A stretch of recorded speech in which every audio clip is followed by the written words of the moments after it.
Ako. Okay, ang galing ng ating Team Elite Pabo, Miss Aubrey Alves. Pwede natin palakpakan ng ating kasi nito, puro mga maliliit. Diba? Sabi nila, small but terrible. Tatalo ba yung mga may lamang dyan? Diyos ko, anong meron kami, meron din kayo. Diba? Tama? And thank you to all, grabe ang ating presenter. But at least she tried. Ganun yun.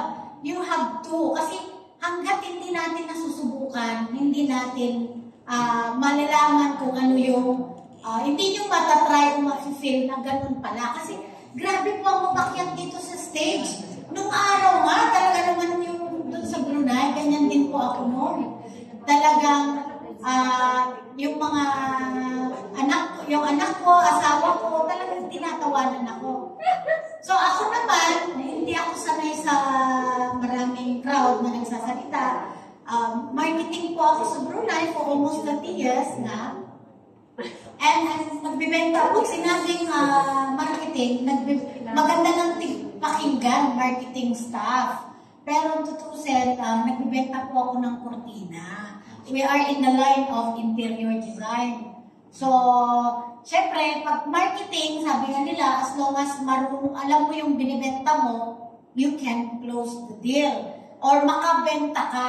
Basta alam mo, tama yung sinasabi mo, guaranteed po yun, ma-close mo yung kausap mo. So, what I did to Riway, bakit ako nasa Riway, of course, inaral ko, not only that, isa rin po kaming product ng per year because my mom nagkasakit po siya noong 2018.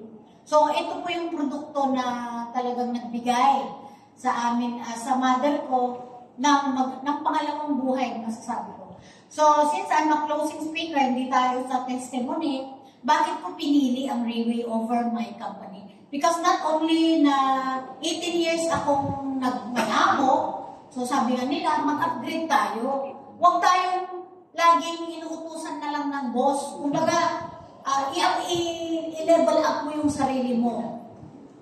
So, sabi ko, for 18 years now, na worker ka, hindi ko na natupad Dahil nung nakilala ko Sir Eric, agad sabi niya, anong ginagawa mo sa Brunei? The money is in your country.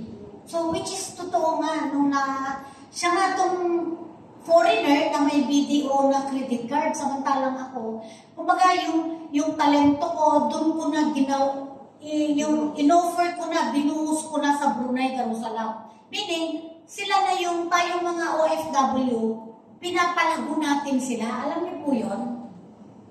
Tayong mga OFW, na yun na yung tinutulungan na bansa, na dapat dito natin gawin sa sariling bansa natin.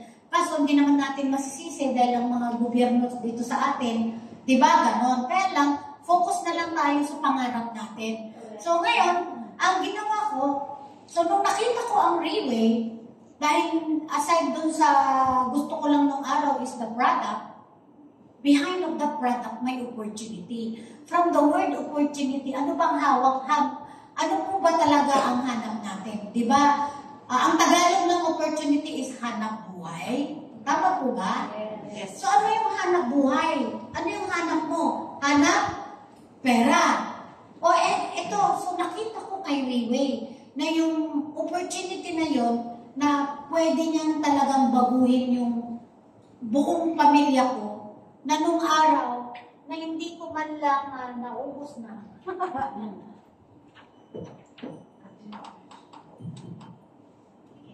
Dahil nung araw, katabi ko man lang ang Malaysia, hindi ko man lang madala ang sarili ko o kamag-anak ko sa Malaysia. Hindi ko magastusan kasi yung aking, ang aking sweldo ay tamang-tama lang po.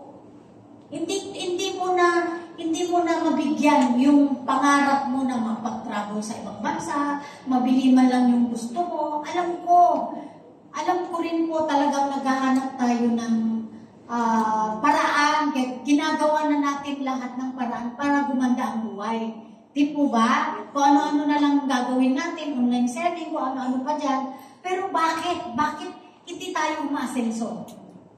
Bakit po? Tanong natin, di ba? Kasi wala tayo sa tamang paraan, sa tamang platform. So now, I just realized na Reway, it's the really the company na tutulong sa atin. What we did lang, yung sumunod lang tayo sa kung ano yung nakita natin sa mga leader natin, sa taong nag-invite sa atin ay sundan. Ito pong nasa slide, this is my team because almost 3 months na ako. I choose over yung business ko sa Brunei to Reway and now, nakabuild po ako ng Pampanga team. So, ito po sila, every Tuesday po yan, nandun. Wala po kaming mintis na talagang, sabi nga, Reway is a school. It's a university na nag-aaral po tayo dito. So, kaya, importante na makinig kayo, isa puso nyo, isa isip nyo kung ano yung nakikita nyo, naririnig nyo. Ganun lang yun. I-duplicate natin, at yun nga, 100% duplication, at isa pa, kung ano yung nakita nyo sa kanila, ganun din ang gagawin natin, ano? So, another thing, ito, yung mga team namin, recently lang po ito, last Tuesday lang. Every Tuesday po kami, walang mintis talaga sa Pampanga. Alam niyo po, ang gastos na lang ng Pampanga. So, since naman, ako yung leader nila, of course, talagang ikaw muna ang magiging, ikaw muna yung mag-contribute. Sa Reway, masasabi nyo na talagang you are really proud to be a Reway one day.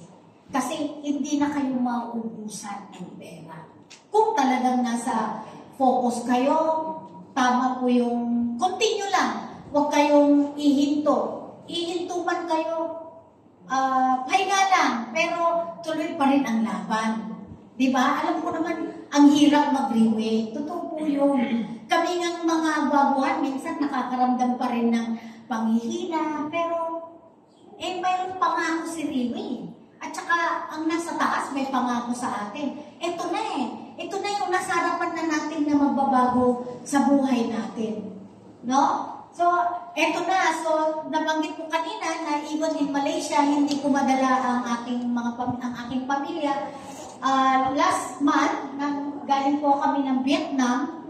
So, hindi lang po ako, buong pamilya po ang nadadala ko. Di ba? Ang sarap ng buhay kung ganun. No?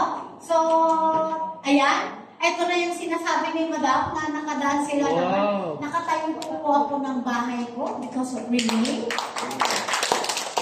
Nakabili po ako ng sasakyan, not only here, pati rin po sa Brunei. Wow. During pandemic po, namamayagpag ang Reway po.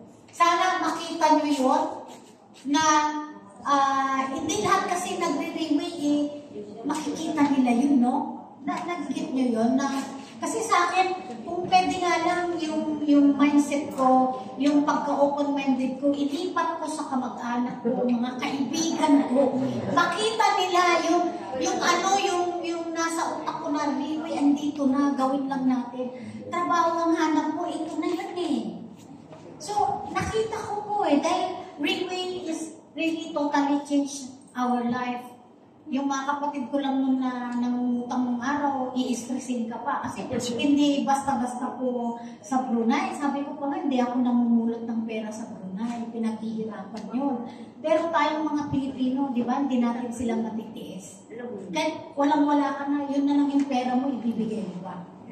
Ganun tayo So, I really thankful and I'm grateful to upline ko na nadala ako sa Reway. At siyempre, tinulungan ko sarili ko. Naipakilala na ni Reway sa akin ni Sir Eric. Tinulungan ko Ako mismo ang nag-effort, nag-sacrifice. Kasi nakita ko yung mga tao na nasa Reway na ito na. Kung hindi nyo rin tutulungan ang sarili nyo, hanggang dyan na lang. Diba? So yung pangarap nyo, hanggang doon na lang din. Hanggang pangarap na lang. Diba? Kaya nga po tayo laging nandito sa Pampanga every Tuesday. Dito naman is every Thursday. And itong Saturday, sarili natin. Imagine po, 3:00 pa lang ng madaling araw, nagising na ako. Inatid na ako ng husband ko sa terminal. Nanggaling pa po ako ng Pangasinan. So, yung effort na yun, ganun din ang ginawa ko nung araw kasi mag-isa lang ako. So I save yung mga, yung pwede pang bili ko na lang na ay pangbayad ko na lang ng toll gate o pang gasolina ko, i-spend mo sa mga team ko.